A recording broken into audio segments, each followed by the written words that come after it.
guys, so I'm doing this vlog for my college project. Nama aku Ariel Sutanto, and today I'm gonna take you guys on my hotel tour. So, without further ado, let's check it out. Reminiscent Hotel terletak di Jalan Sudirman yang merupakan jantung kota Bandung. Terletak di lokasi yang strategis, hotel ini mudah dicapai dari stasiun Bandung, dekat dengan Sudirman Street dan Cibadak Culinary, kawasan Pasar Baru, Pascal Hyper Square, dan alun-alun Bandung. Bandung merupakan salah satu kota di Indonesia yang memiliki banyak bangunan bergaya kolonial. Jalan Sudirman merupakan salah satu jalan yang bersejarah karena merupakan bagian dari Jalan Anyar Panarukan yang dibangun pada masa pemerintahan Daendels dengan jerih payah para tenaga kerja paksa yang harus melalui jalan yang terjal dan melalui berbagai hutan lebat dalam pembangunannya. Berlatar belakang sejarah, Reminiscent Hotel ingin mengajak pengunjung untuk kembali mengenang masa lalu dengan nuansa kolonial. Hotel 12 lantai ini dilengkapi dengan 150 kamar, 75 unit standar, 69 unit deluxe, dan 6 unit suite. Reminiscent Hotel difasilitasi dengan area lounge indoor dan semi outdoor dengan pemandangan courtyard,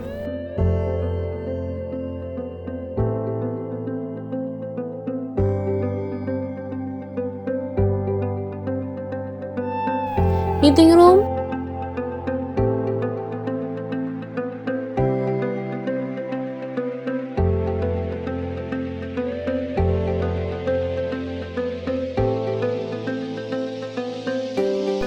restoran semi outdoor dan indoor,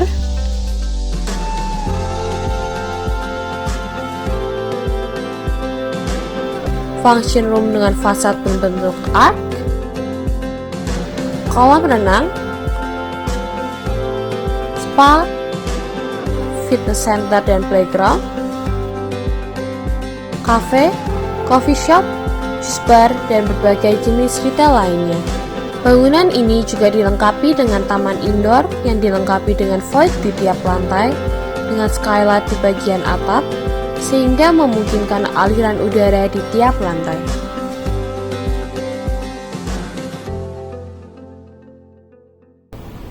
Jadi, Reminiscent Hotel terdiri dari dua bagian. Satu bagian tower hotel yang ada di belakang sini, yang dilanjutkan dengan podium dan lantai basement di bawahnya buat parkir.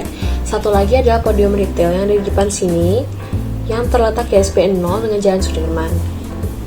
Untuk metode konstruksi pembangunannya, dipergunakan metode konvensional. Kenapa metode konvensional? Soalnya dia lantainya tuh belum terlalu banyak, jadi lebih baik pakai konvensional aja.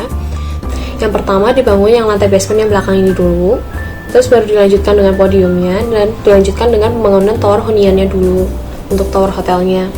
Kemudian baru dibangun yang podium depan tadi, yang retail yang terpisah dari bangunan. Kenapa kok dibangun yang belakang dulu?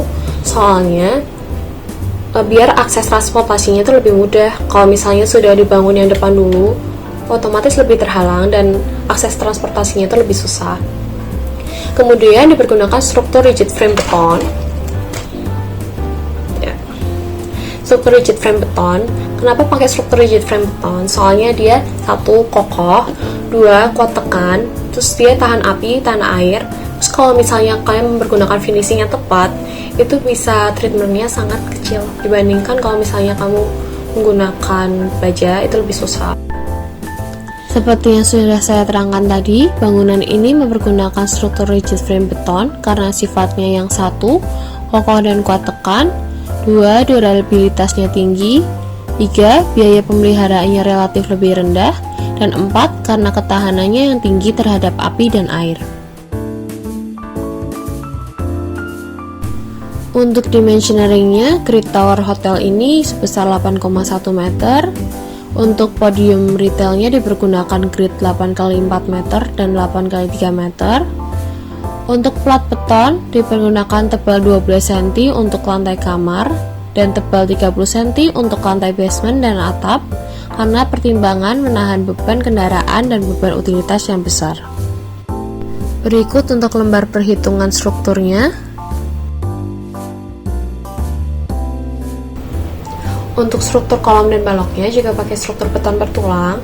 Terus kalau menurut perhitungannya itu sebenarnya untuk ini si balok itu 35/70 cukup untuk grid 8,1 meter.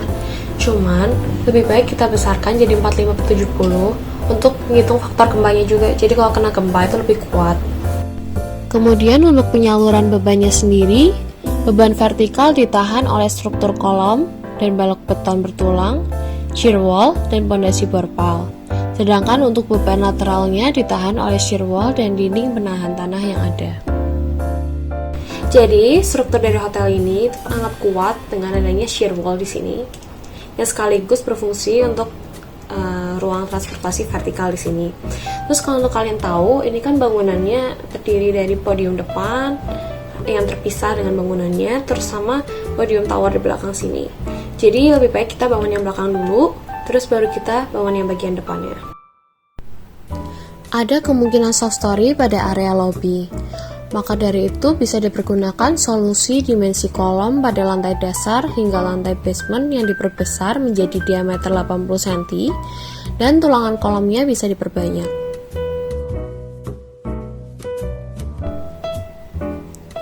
Dilakukan pemisahan massa dengan solusi dilatasi dan pemisahan dengan jembatan antar massa agar massa tidak terlalu panjang sehingga lebih tahan gempa seperti yang sudah saya terangkan sebelumnya. Kemudian diberikan juga void di tengah bangunan sehingga massa tidak terlalu masif dan lebih tahan gempa pula. Dan ini lebih jelasnya solusi dilatasi kolomnya yang dari lantai basement hingga lantai dasar.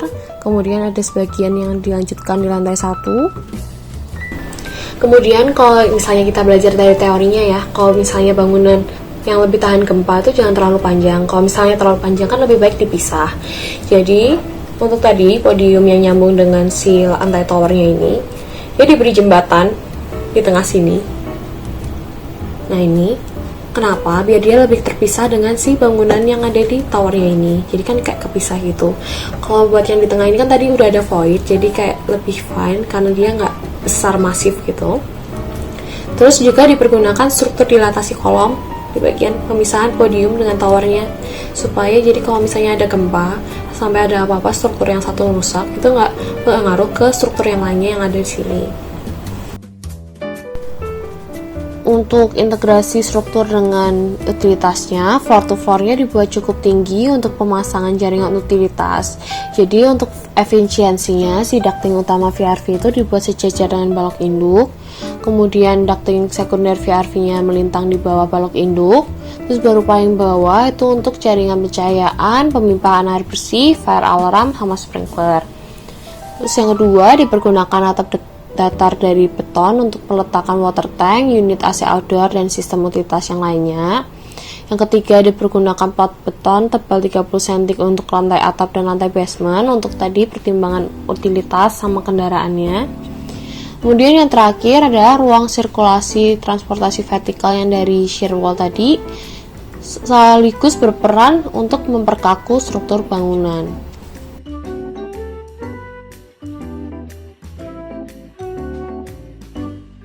Untuk tahapan pertamanya harus dilakukan persiapan lahan.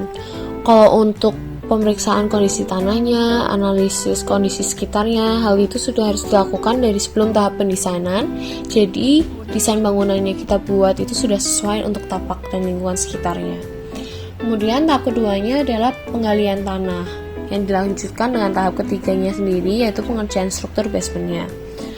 Untuk basement ini menggunakan penghawaan alami yang dilakukan dengan cara pemasangan dinding penahan tanah yang berjarak dari lahan parkir basement, disertai dengan penggunaan metal grating yang ditumpuk balok, dan disediakan saluran air di area basement untuk menampung air hujan yang masuk melalui celah metal grating, sehingga saat terjadi hujan itu percikan dari air hujannya itu tidak terlalu mengganggu di area parkirnya.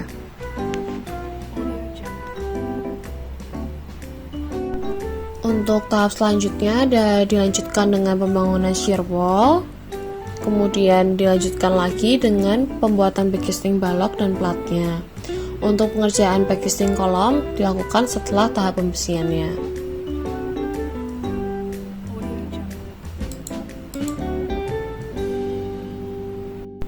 Setelah pengerjaan struktur-struktur di lantai dasar, harus kita lanjutkan dengan pengerjaan kolom, balok, dan plat lantai yang ada di setiap lantai dengan cara yang sama. Perlu diingat bahwa tadi yang kita kerjakan terlebih dahulu adalah yang bangunan towernya. Setelah bangunan towernya sudah jadi dengan podium retail yang menyambung dengan jembatannya tadi, baru kita bangun yang podium retail yang terpisah dari tower hotel yang terletak GSB 0 di depan dengan Jalan Sudirman. Setelah semuanya selesai, akan kita lanjutkan dengan tahap pemasangan selubung bangunan dan diakhiri dengan tahap detailing dan finishing. Hal ini sangat penting karena finishing itu dan detailingnya benar, itu bisa membuat bangunan kita tuh lebih tahan lama dan tidak cepat rusak. Untuk pondasinya dipergunakan pondasi Perpal, soalnya satu, dia kan di kawasan tengah pusat kota ya, terus dia di Jalan Sudirman sama Astana Anyar yang ramai banget dan padat banget sama penduduknya, sama untuk bisnis. Jadi lebih baik kita pakai Perpal, soalnya dia kan getarannya tuh tidak sebesar kalau kita masang tiang panjang, jadi tidak mengganggu aktivitas di sekitarnya. Terus dia juga kuat untuk menahan bangunannya cukup tinggi dan untuk kondisi tanahnya juga itu tepat. Jadi ini detail balkon kamar untuk kamar yang menghadap ke sisi utara dan menghadap sisi barat.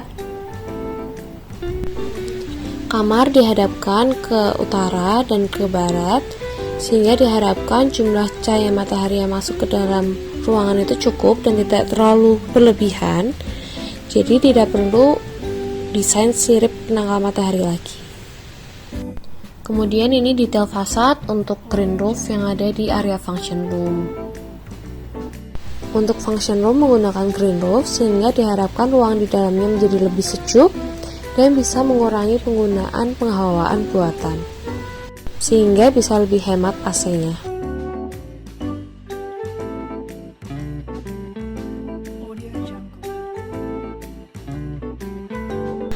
Guys, thank you for watching. Thank you banget udah nyediain waktu buat nonton video ini. I really appreciate it if you give it a thumbs up and don't forget to comment below. So, see you later. Bye!